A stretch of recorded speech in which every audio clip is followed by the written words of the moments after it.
my demonstration on how I might use Pinterest in my classroom. I plan to use it as part of a larger unit on war. The use of Pinterest in the class will address two different main standards. One is a social studies common core standard that will compare and contrast the treatment of the same topic in several primary and secondary sources.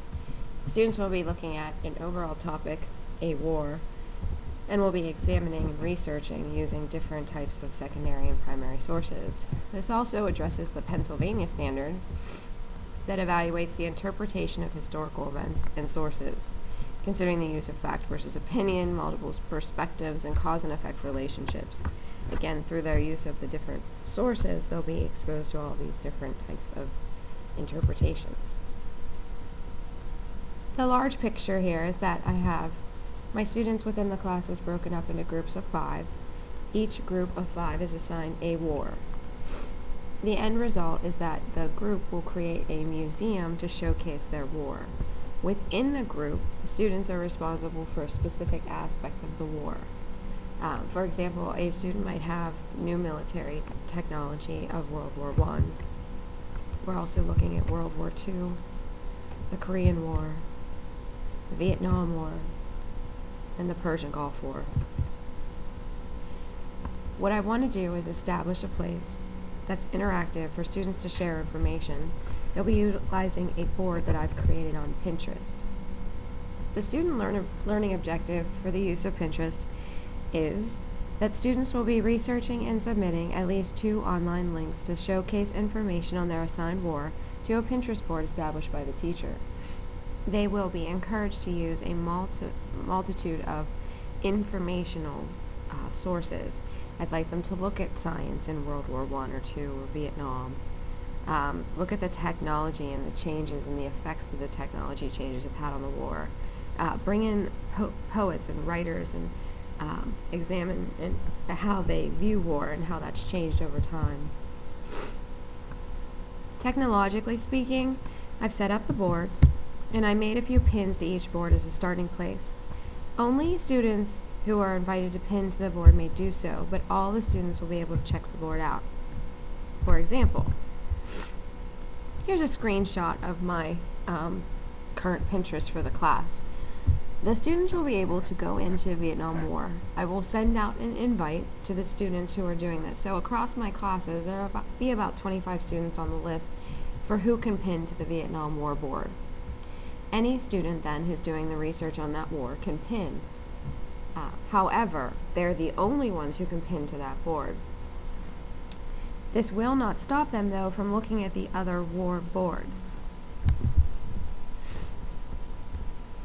I wanted to find a way for students to share information, not just within their group, but from group to group, and group across the classes. So if I have a group doing Vietnam in 5 different class periods, there's never a way for them to share the type of research they're doing. Having Pinterest as a place for them to collaborate and pin links to is going to open that door. For example, if I have a student who's researching Persian Gulf War and they are looking at the World War I links just to get an idea of what's going on, they see some human interest stories, but then they see a picture of an actual combat zone. Well, they are missing that, so perhaps this is something that they should look at. By having the students be able to look at each other's war boards, it's also going to allow them to send their research in different directions. I find the use of Pinterest as a tool to encourage collaboration. Again, not just in the classroom, in the specific group in period 6, but from 6 to 7 to 8. Different classes can examine different material. It's very student focused because the students will be the one responsible for making sure they're pinning links to demonstrate their research. I think this definitely appeals to a digital learner. My students have access to Pinterest. They are on Pinterest. This is something they're familiar with, and they're going to do most of their research for the project online anyway. I think Pinterest appeals to a visual learner in particular because they get to see so many different types of pictures. They'll also be looking at audio clips or video clips, so the auditory learner is going to be appealed to as well. I consider this to be very active learning. This onus is on the students to try and find the information that they're looking for, but they're also going to be able to share information with one another and see what types of information other students are coming up with. This is a blended or a hybrid classroom. We're going to be working in class, but at some points the students will have to do work at home as well. There will be me explaining certain things to the students. It's not just going to be complete research-driven class. I also have an issue with the Pinterest at this point. Apparently Pinterest is blocked by most school districts. I have a plea into our administration to allow access to it for this type of activity. The students have explained that most of them already use this online at home or on their mobile devices, so they would have no problem sharing information to Pinterest.